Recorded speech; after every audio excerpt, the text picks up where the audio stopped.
Hey, Paula Williams. John Williams. And we are ABCI, and ABCI's mission is... to help all you folks out there in the aviation world sell more of your products and services. Absolutely. So we have a podcast, right? This may come as a surprise to those of you who are listening to our podcast, to know that we do have a podcast. And a lot of people do ask us about it. And actually, some of our clients have podcasts. I would like for all of our clients to have podcasts because I think it's a great idea for marketing your product or service in a really cost-effective way. Yep. But a lot of people hesitate to get involved with podcasts because they don't know that much about them, right? Exactly. And then they are worried about having the right equipment, the right everything. Yeah. So... and afraid to be on camera. Today, we're just going to talk about general statistics of, expectations. What can you expect from a podcast? And how do you know if you're doing any good or not, right? Mm-hmm. So, the people tend to overestimate or underestimate the capacity of any particular marketing venue, I have found. And they want to know, will I be famous? Will I get rich? Will I sell a ton of products and services? And the short answer...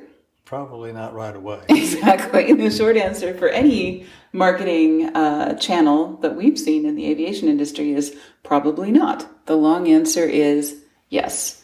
If you do it right, if you do it for a long enough period of time, you will be successful, and it is a great method of advertising and a great method of marketing, right? Okay, so how do you know if your podcast is successful? How do you measure your progress? How do you know what you are expecting to see and at what point, right? Yep. Well, if you're on TV, Mm-hmm. then they have the Nielson Ratings and little boxes like that work, but this doesn't typically go on TV. Yeah, I don't think they do the Nielsen ratings. Maybe they do the Nielsen ratings, but they certainly don't do them the same way now that everybody's on cable. But, exactly.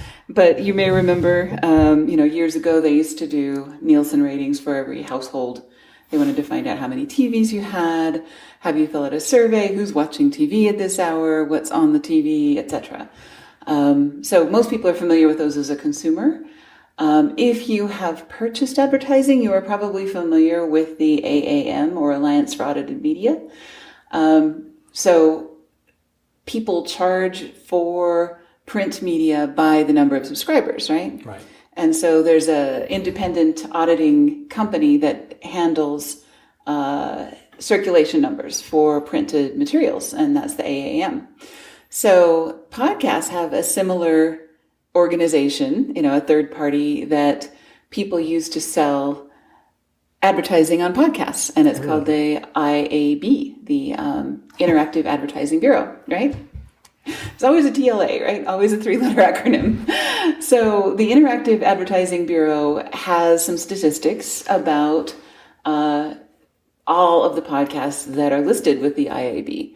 And if you use a standard set of tools to publish your podcast, you will get IAB ratings and you'll get IAB statistics, which is really cool. Who knew? Yeah, so you can tell how you're doing with respect to the other podcasts in the world and all those other things, right? Great. Okay, so one of the statistics that the IAB follows is how many episode downloads in the first 7 days after the release of that episode, right? Okay. So we released an episode every Monday. So by the next Monday, how many downloads did we get, right? Okay. So that's the number that we're looking for. And if you are getting 5,000 downloads from one Monday to the next, or from, the first 7 days after releasing an episode, then you are in the top 1% of podcasts. Okay. So that is for all podcasts. That's NPR. That is... the really popular Seth Rogen's, the, other people in the world who have these amazing podcasts that, I listen to. I know my son listens to. A lot of people are really into some podcasts that are pretty popular. Okay. In the aviation industry. Now we're getting to it. We don't expect those kinds of numbers. And we don't need those kinds of numbers, right? We don't necessarily need to be famous except to the 1% of the population that cares about aviation. Sure. So, we only want about 1% of that number, really, 500? 500 would be great, less than that, actually. 0.001% is often really good. You have one person who is the right person listen to your podcast and buy something from you, it is more than worth it. Exactly. Right? So, and this is a problem that a lot of people have when they get involved with a new marketing venue, especially if they're an aviation person. Not everybody's going to be interested in what you have to say if you're talking about, aircraft landing gear or something, something that's 650 landing gear. Exactly. There's only a certain percentage of the population that really cares about that. Right. So, we're not after the numbers, we're after the quality. And the cool thing about podcasts is there are podcasts about every single interest on the planet, or could be. There's somebody who's interested in that and somebody that wants to know about that, right? Mm-hmm. Okay. So, top 50% is what I'm looking for. Are we in the top half of the podcasts on the planet? And if we're in that top 50%, I'm pretty happy because, like I said, we only want 0.001% of the population. So we only really need 31 downloads from one week to the next to feel successful, I think, with an aviation podcast. So 4 a day. Yeah, more is better. But any one of those people is, especially if they are listening to your podcast every week, week after week, you're spending an hour in their ear, or, however long your podcast is, you're spending a lot of time with these people over time, and you're building a really good relationship. So it doesn't have to be a ton of people. So if we look at our numbers, we are getting somewhere in the neighborhood of, 40, 60, 70, 50, sometimes 12, depending on the episode. But for the most part, more than 31, so that really makes me happy that we are in the top 50% of podcasts on the planet, even though we have such a niche topic. And I think if you are in aviation, you're looking for something around that number. If you are using your podcast to sell products and services, your own products and services, you're looking to build a community, you're looking to educate people, you're looking to do all of those things, right? Okay. You sound convinced. Okay, cool. A couple of other statistics that I can share is that over time, we didn't start out with 50, 60, 70 downloads per week, okay, per episode per week. We started out with just a couple, right? Exactly. Just my mom. Actually, I don't even know that she listens to it. Nope. She'd find it very boring since it's aviation. But, seriously, it takes a while to build an audience for people to discover your podcast, to discover your old episodes, to binge on your old episodes and spend a car ride listening to nothing but Paula and John for hours and hours and hours. If you do that and you survive it, let us know because you're crazier than we thought you are. And this is just podcast downloads. There's another way that you can measure this. And whenever we produce a podcast, of course, we're on video. If you're listening to us on Spotify, Apple Music, whatever it is that you're listening to us on, we also do produce a video and we publish the video on YouTube. And then that YouTube video gets syndicated to our website as well. So we additionally to the downloads on our podcast, we have YouTube statistics that show that we have, over the last 365 days, we've had 34,000 views of our videos on YouTube. That's crazy. That is crazy. So even in the aviation industry, you do get quite a few people who are only interested in one episode. Maybe they only watched the one about the UAVs. Maybe they only watched the one, about some particular topic that was something they searched, right? Or they could be listening every week or watching every week. That's dang near 1,000 a day average over here. Yeah, exactly. So, the podcast downloads to us are minimal. We get a lot more views on our YouTube than we do on our podcasts. And we take it one further. And this is our website traffic over time. We get about 700 user sessions a day on our website. And most of those people are looking at our podcast. They certainly aren't looking at the homepage day after day, Exactly. Especially that returning traffic. If you watch that on your Google Analytics, they're not returning for your homepage, especially after they've read it more than once. A lot of times when people are building up to a purchase, they do consult your there's stuff. no illicit material there either. A few times, right? But mostly, you want to be producing content that people come back for over and over and over again. And that's what gets your website traffic up. That is what tells Google that you have valuable information on your website. That is what puts you at the top of the list when they're looking for your keyword, like aviation marketing for us, right? Wow. Yeah, that's cool.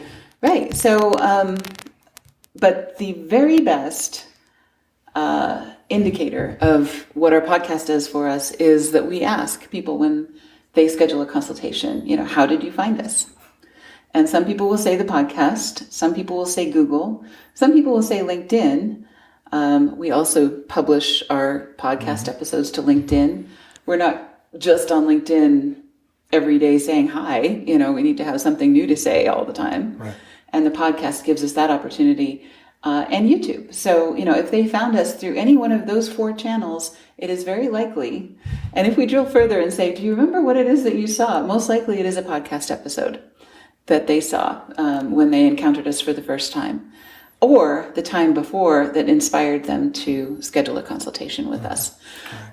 So this is the most valuable piece of information this whole day, right? Is how did people find you, especially if they're about to have a consultation or about to make a purchase? Sure, because then we know what to do going forward. More of, yeah.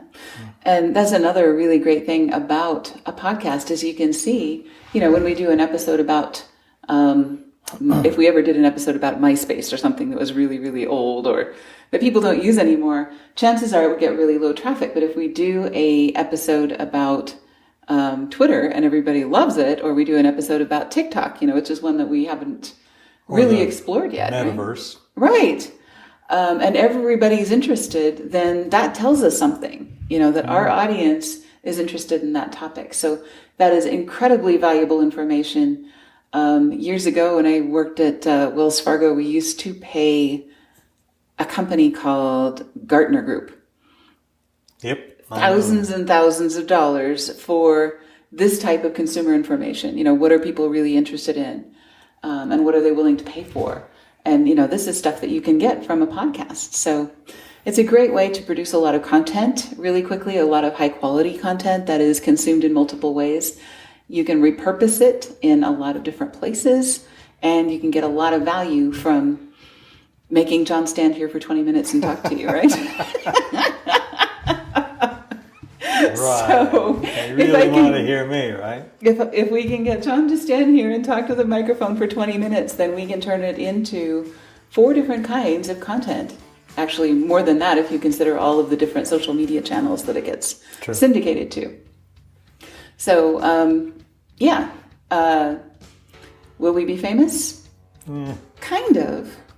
We've had people come up to us at NBAA and other conventions and say, hey, you're the one with the podcast. Or, I've heard I saw your video about brokers, Brokers 101. Or, something along those lines. So we have had that happen. And we don't want to be famous to where we can't go to the grocery store. We just want to be famous to where people feel comfortable talking to us about their marketing and talking to us about their business, right? Their aviation market. Yes, absolutely. Has it made us rich? It has certainly helped our bottom line. I have to say that. It has more than paid for all of the toys and crazy things that we do to promote our podcast and all of the equipment and all of the time and energy and everything else. So yes, it is. We're in the black. Do we sell a ton of products and services because of our podcast? I have to say we sell probably a lot more than we would otherwise. Oh yes, absolutely. Yeah.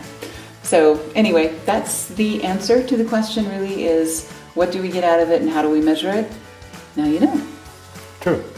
Great. So have a great week. We'll see you next time. See you next time.